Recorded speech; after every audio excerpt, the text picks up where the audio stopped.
मैं Brajesh Kumar, biology faculty, आप सभी का online classes Tagore children academy Surajgarh में स्वागत करता हूं।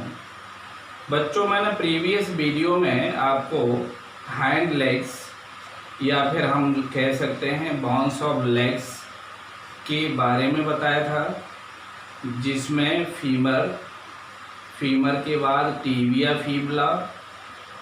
फीबुला के बाद एंकिल को बनाने वाली गुल्फा अस्थियाँ, जिनको हम टार्सन्स कहते हैं, मेटाटार्सन्स और फाइलेंजिस के बारे में बताया था। ठीक है, इस प्रकार से दोनों गार्डल्स हो गई थी कंप्लीट, और दोनों गार्डल्स के साथ में हमारे हाथ और पैर की अस्थियों के कंकाल को भी कंप्लीट किया गया था।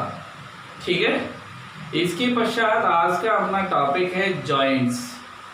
जॉइंट्स का मतलब होता है संधियां। संधियों का मतलब क्या होगा?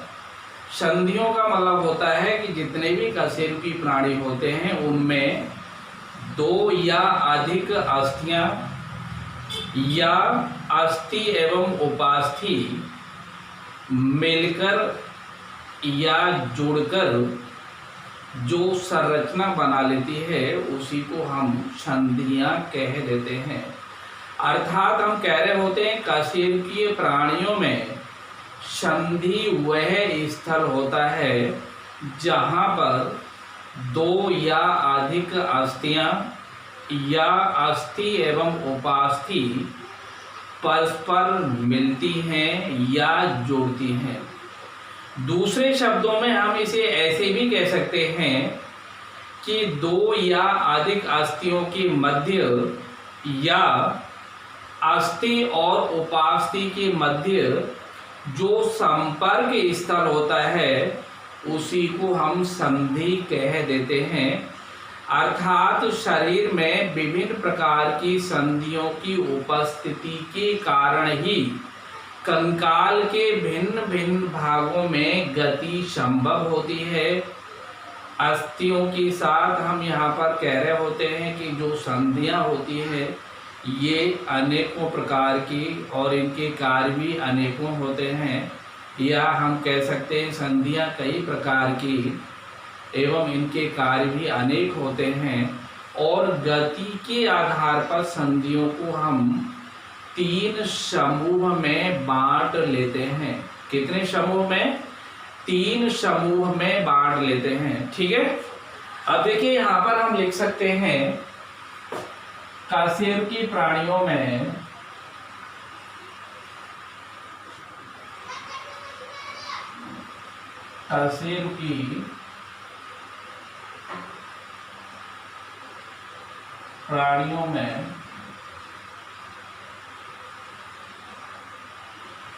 संधि या जॉइंट वह स्थल होता है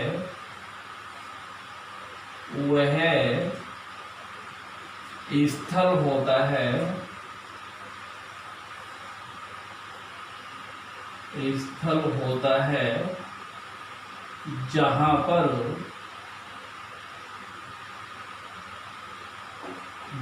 पर दो या अधिक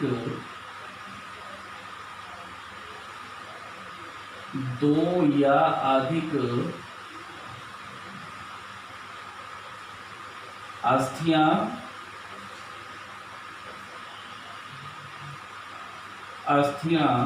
या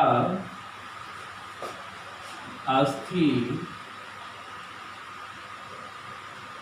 एवं उपास्थि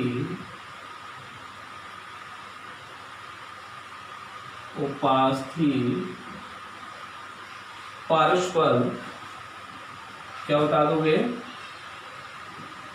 परस्पर मिलती हैं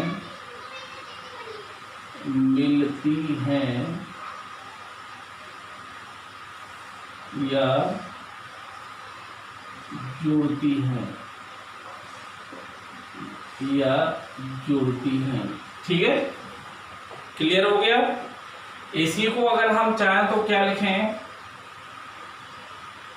दूसरे शब्दों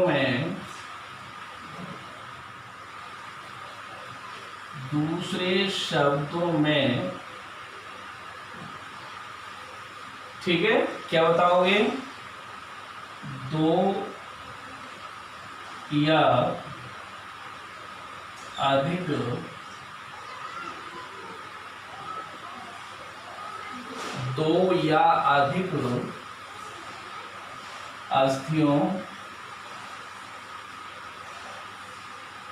अस्थियों के मध्य या अस्थि एवं उपास्थि के मध्य, अस्थि एवं उपास्थि के मध्य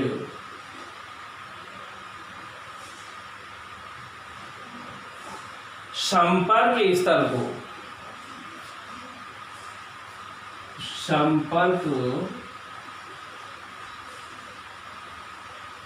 स्थल को कौन से स्थल को? संपर्क स्थल को संधि कह देते हैं, संधि कह देते हैं। ठीक है, क्लियर हो गया?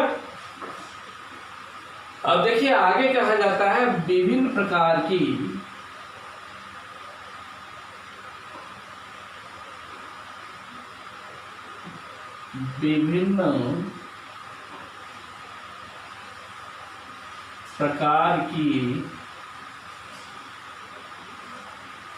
संधियों की उपस्थिति के कारण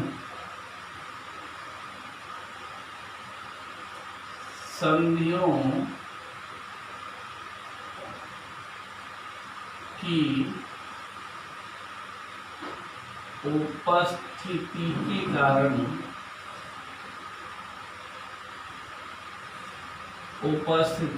के कारण कंकाल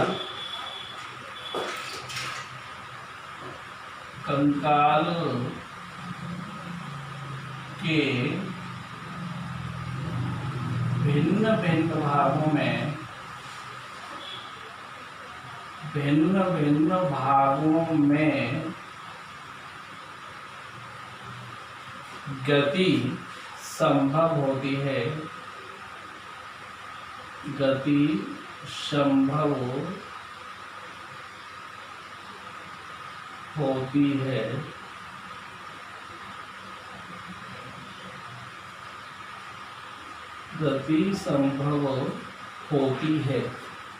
ठीक है ना?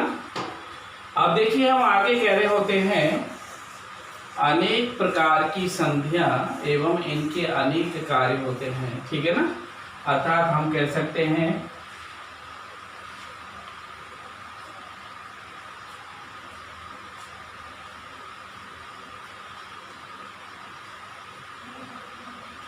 अनेक प्रकार की संधियां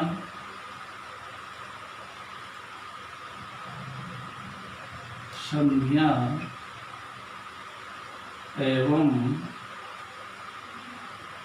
इनके अनेक कार्य होते हैं,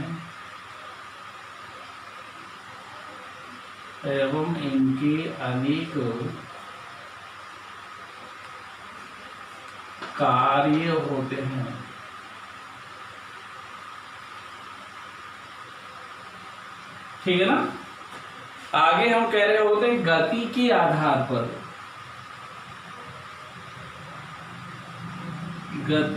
आधार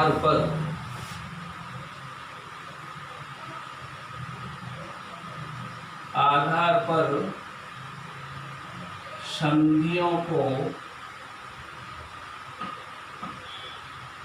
संधियों को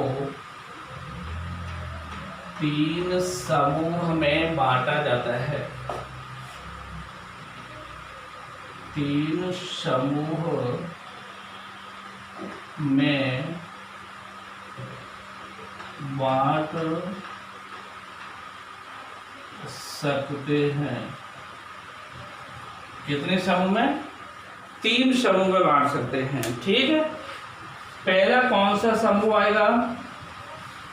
पहले समूह को हम कह रहे होते हैं नंबर 1।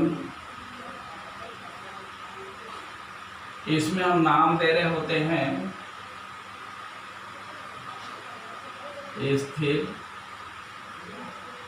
या अचल संधि। स्थिर या अचल संधि, इसको कहते हैं सिनार्थ्रोसिस। सिनार्थ्रोसिस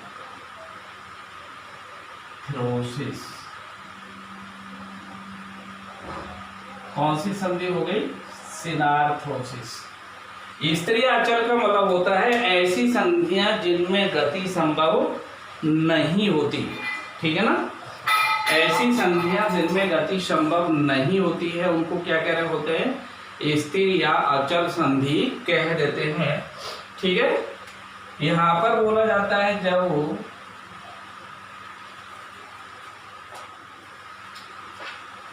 संधि में गति संभव नहीं हो,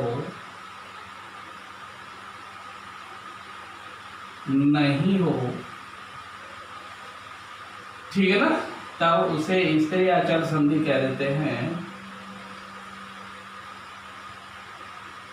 तो उसे स्थिर या अचल संधि कह देते हैं।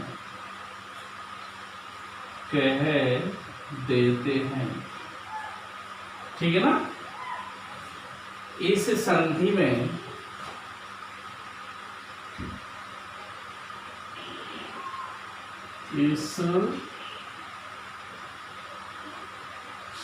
में अस्थियां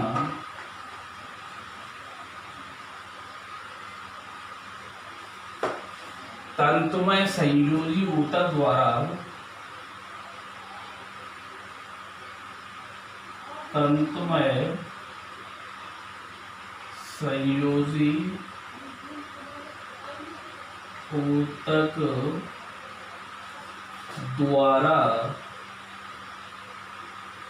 ठीक है ना, इस संधि में अस्थियां तंतुमय संयोगी ऊतक द्वारा दृढ़ता पूर्वक जुड़ी होती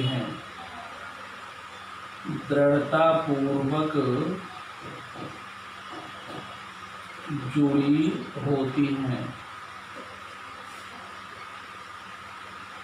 ठीक है ना, दृढ़ता पूर्वक मजबूती के साथ इस प्रकार की अस्थियों की मध्य या इस प्रकार की संधि में अस्थियों की मध्य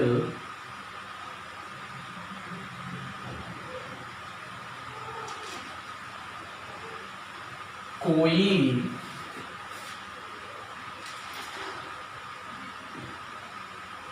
अवकाश या खाली स्थान नहीं पाया जाता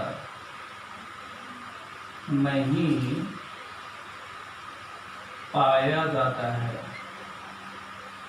ठीक है ना, संधि के मध्य में अस्थियों के कोई भी स्थान खाली नहीं होता, यह खाली जगह नहीं होती है। ठीक है ना, यहां पर आप बता सकते हो उदाहरण में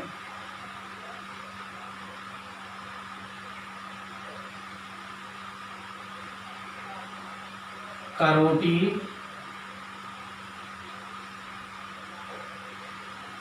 में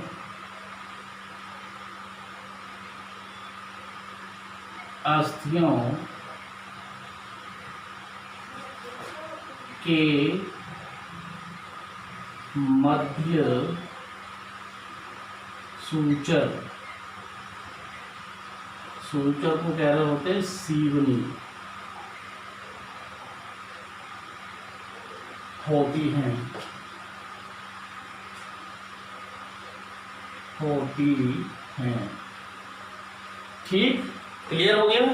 अब देखिए ये अपनी खोपड़ी में बता सकते हैं, अपनी खोपड़ी में जो अस्थियां हैं वो किसके द्वारा जुड़ी होती है, सूचर्स के द्वारा, उनके बीच में कोई भी खाली स्थान नहीं होता है।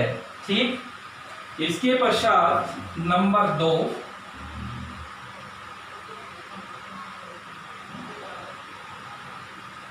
आंशिक चल संधि, इसको कह रहे होते हैं एम्फीआर्थ्रोसिस, एम्फीआर्थ्रोसिस।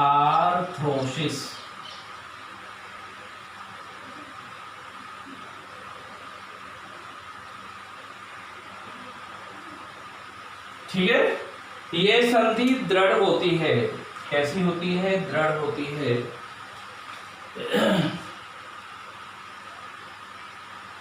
यह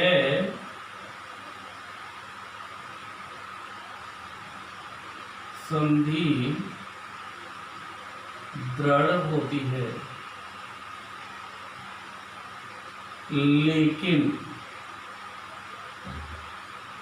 तनाव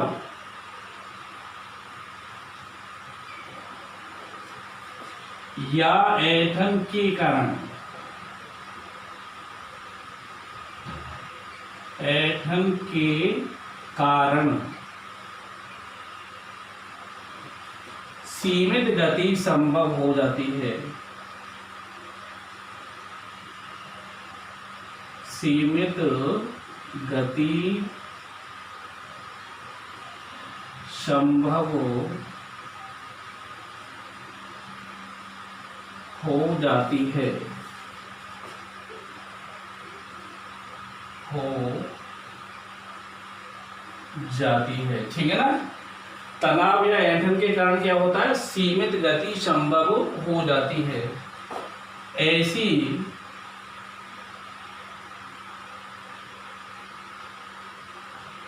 संधि में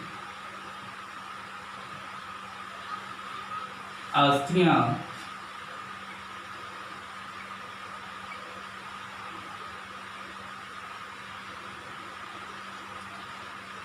तंतुमय उपास्थि द्वारा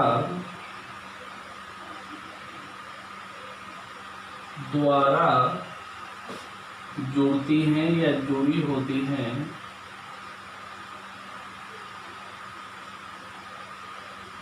जुड़ी होती हैं।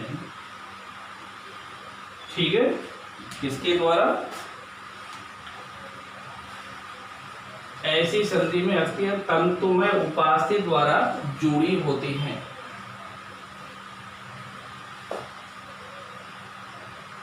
इन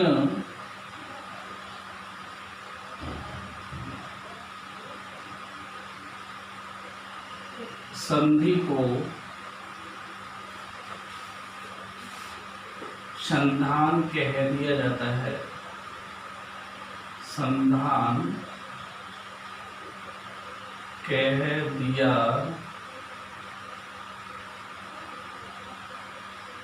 जाता है। ठीक है ना, जैसे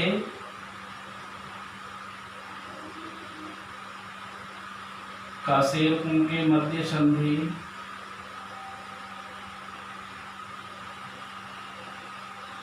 के मध्य संधि, कोमा जघन संधान, श्रोणी मेखला में दोनों जो अर्धांश हैं वो जुड़े होते हैं, प्यूबिक सिम्फाइसिस, तथा दंतिका अस्थि संधान, इसको कह रहे होते हैं मैंडिबुलर सिम्फाइसिस। दंतिका अस्थि संधान, ये जो हमारा निचला जबड़ा होता है ना, इसमें दोनों अर्धभाग आगे आकर के जुड़ जाते हैं, इसको हम कह रहे होते हैं दंतिका अस्थि संधान या मैंडिबुलर सिम्फाइसिस, आंशिक चल संधि होती है। ठीक, अब देखिए इसमें क्या होता है, ये दो उप प्रकार होते हैं इसमें दो उप प्रकार होते हैं।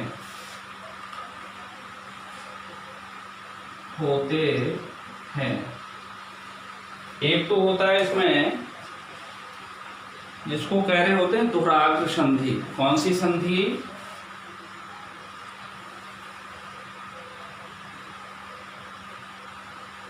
दुराग्र संधि, इसको पाइवट जॉइंट भी बोल देते हैं, पाइवट जॉइंट।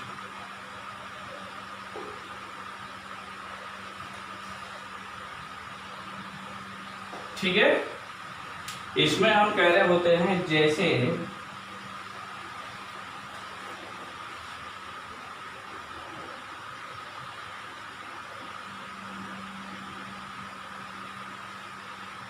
शीर्षधर, जिसको एटलस कहा जाता है, तथा अक्षीय, जिसे एक्सिस कहा जाता है,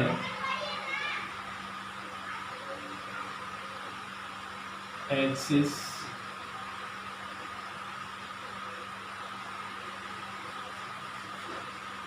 कशेरुकों के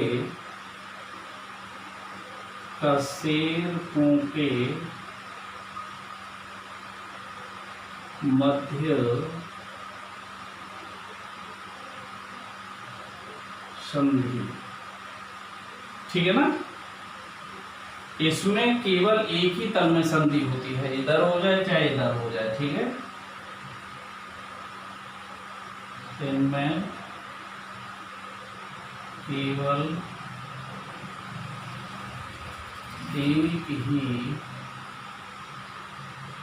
तल में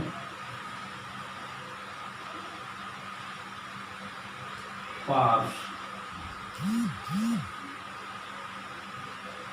ठीक, संधि होती है, वो गति होती है।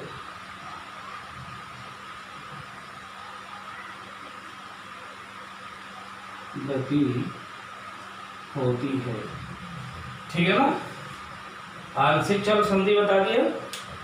अब देखिए इसके बाद दूसरा नाम यहाँ पर हम दे सकते हैं ग्लाइडिंग जॉइंट, इसको विसर्पी संधि कह रहे होते हैं, विसर्पी संधि, ग्लाइडिंग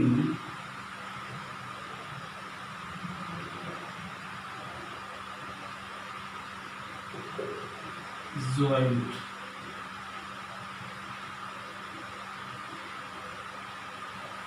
ठीक है, इसमें क्या बताओगे?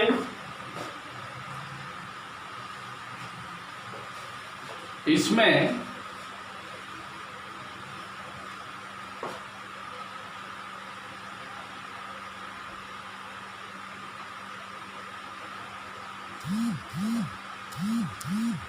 जैसे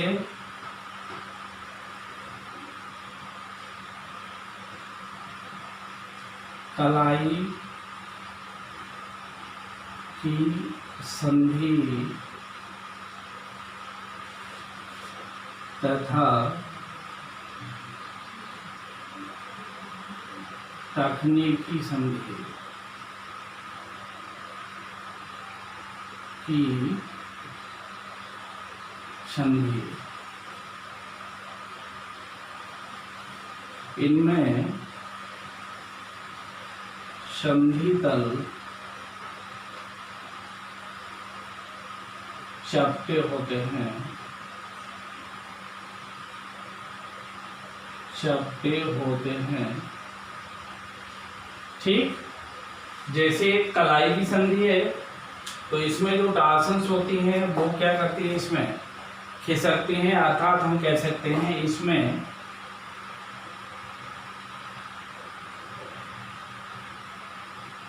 अस्थियां विसर्पण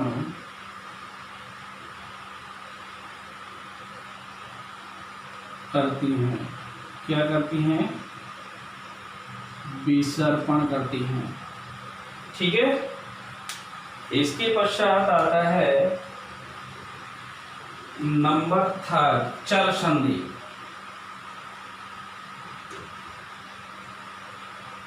चलो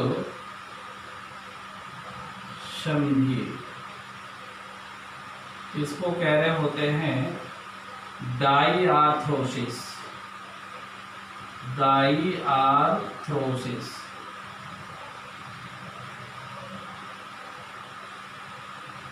ठीक है ना। इसमें क्या होगा, इस प्रकार की संधि में अस्थियों को एक या अधिक दिशा में स्वतंत्रता पूर्वक घुमाया जा सकता है।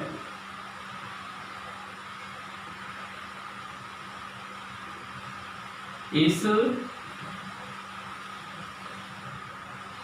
संधि में अस्थियों को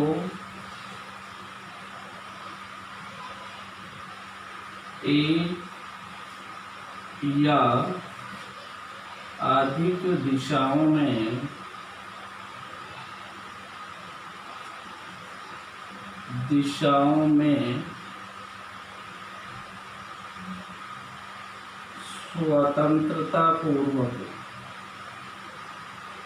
स्वतंत्रता पूर्वक घुमाया जा सकता है। घुमाया जा सकता है। ठीक है ना। इस प्रकार की संधि में या संधि में अस्थियों को एक या अधिक दिशाओं में स्वतंत्रता पूर्वक घुमाया जा सकता है। ठीक, इस प्रकार की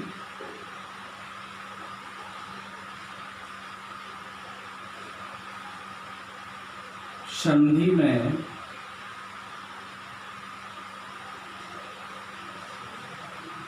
अस्थियों की संधिकारी सतह एक काचाभ उपास्थि की चिकनी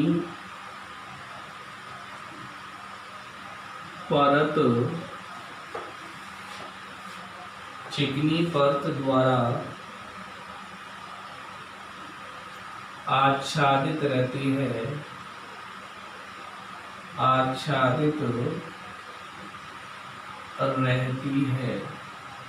ठीक है। इस प्रकार की संधि में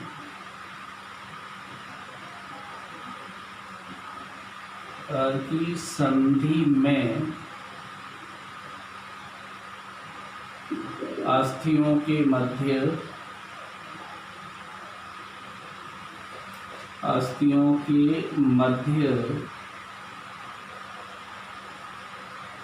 खाली स्थान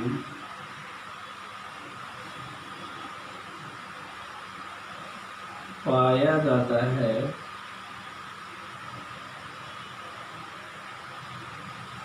क्या पाया जाता है? खाली स्थान पाया जाता है, जिसे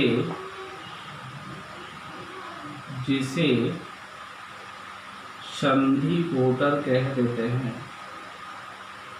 संधि कोटर कह देते हैं।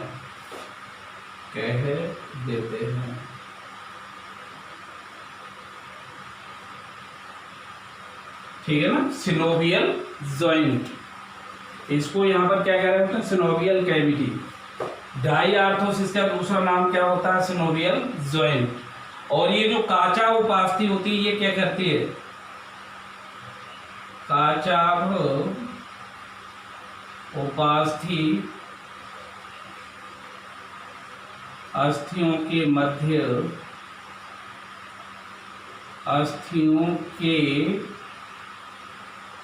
मध्य घर्षण को कम करती है। घर्षण मीन्स घिसने नहीं देती, घर्षण को कम करती है। ठीक है ना। आगे देखिए, कह रहे होते हैं इसमें अस्थियां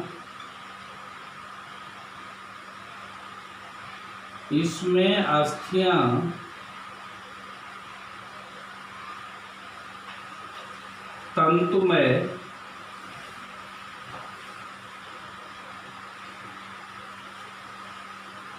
स्नायु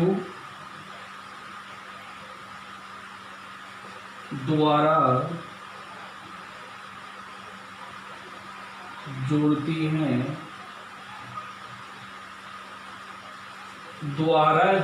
हैं।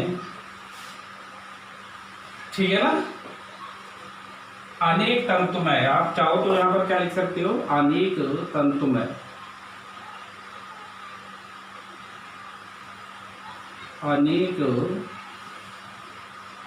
तंतुमय स्नायु द्वारा जोड़ती हैं। ठीक, ये तंतुमय स्नायु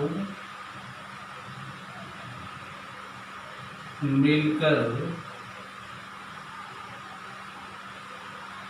एक तंतुमय कोटर या संपुट कह सकते हो, तंतुमय संपुट बनाते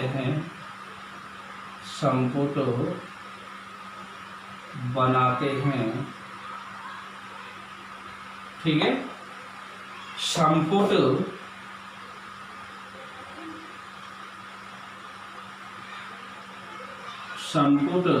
एक कोशिकीय या संपुट कोशिकीय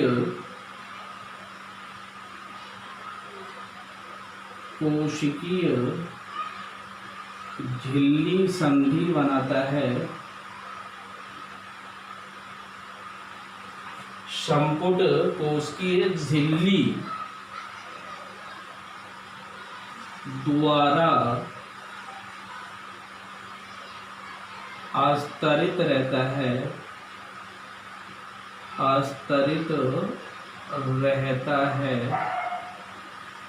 इसे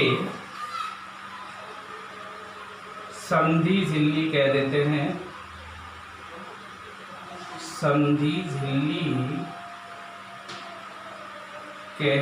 सिनोवियल मेम्ब्रेन कह देते हैं। ठीक, इस संधि झिल्ली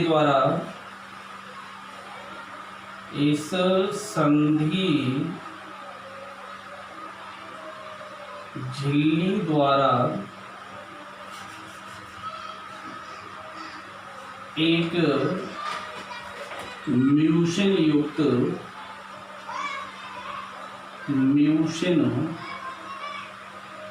युक्त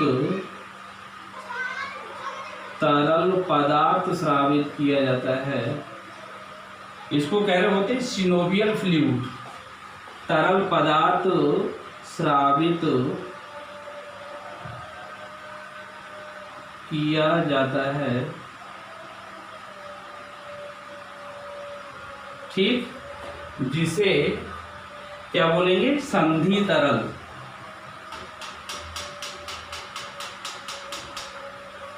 या सिनोवियल फ्लूइड, जिसे संधि तरल कह देते हैं, तरल कह देते हैं।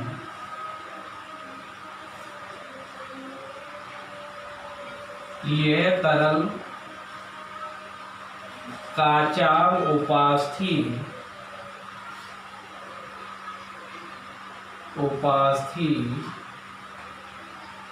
को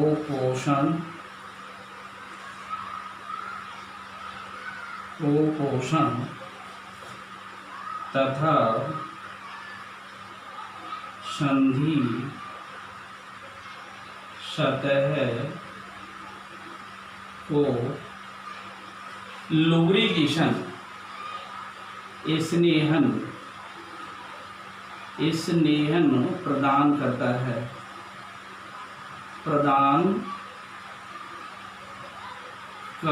है। ठीक है, इसके इस संधि के या इसके 3 उप प्रकार होते हैं। उप प्रकार होते हैं। कितने उप प्रकार होते हैं? 3 उप प्रकार का मतलब क्या होता है? एक तो होता है बॉल एंड सॉकेट जॉइंट। क्या होगा? बॉल एंड सॉकेट जॉइंट, जिसमें हमारा शोल्डर जॉइंट होता है, हिप जॉइंट होता है। ठीक है ना। इसमें हम अगर चाहें तो क्या करें, 3 तरह के उप प्रकार बता सकते हैं। एक बॉल एंड सॉकेट जॉइंट, दूसरा होता है हिंज जॉइंट,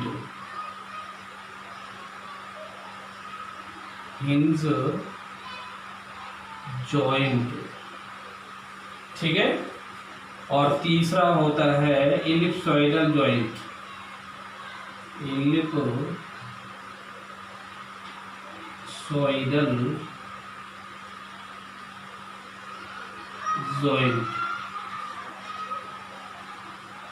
ठीक। अब देखिए, इसको कह रहे होते हैं यहाँ पर कंदुक खल्लिका संधि। इसमें हमारा एक तो ये वाला जॉइंट आता है शोल्डर जॉइंट। शोल्डर जॉइंट का मतलब होता है स्कंद संधि। इसमें जो ह्यूमरस का सिर है ये अंश मेखला में अंश उल्लूकल गुहा में जुड़ जाता है। ठीक है। दूसरा इसमें आता है हिप जॉइंट। फीमर का सिर किस में जुड़ जाता है? श्रोणी मेखला की श्रोणी उल्लूकल गुहा में। इसके बाद आता है हिंज जॉइंट। हिंज जॉइंट का मतलब है कब्जा संधि। जैसे हमारा ये एल्बो जॉइंट है, केवल एक ही दिशा में घूमेगा, दूसरी दिशा में नहीं घूमेगा, क्या होगी? कब्जा संधि। नी जॉइंट क्या होगी? कब्जा संधि। ठीक है। इसके बाद में ये फिंगर जॉइंट क्या होंगे? ये सारे कब्जा संधि। इसके बाद आता है इलिप्सॉइडल। इलिप्सॉइडल का मतलब होता है दीर्घ वृत्तज। इसमें हमारी जो बाह्य प्रकोष्ठिका होती है, रेडियस, ये रेडियस यहाँ पर जो कार्पल्स होती है उसके ऊपर ये क्या करती है? गति कर रही होती है। 2 तलों में गति यहाँ पर संभव होती है। इसको हम नाम दे रहे होते हैं दीर्घ वृत्तज, इलिप्सॉइडल। ये 2 तल में संधि होगी, ये केवल एक ही दिशा में संधि होगी, और ये सभी दिशा में संधि को, सभी दिशाओं में इसको गति को किया जा सकता है। यहाँ पर एक ही दिशा में किया जा सकता है, यहाँ पर 2 तलों में। जैसे हाथ है, ऐसे ऐसे कर सकते हो आप। ठीक है। ओके।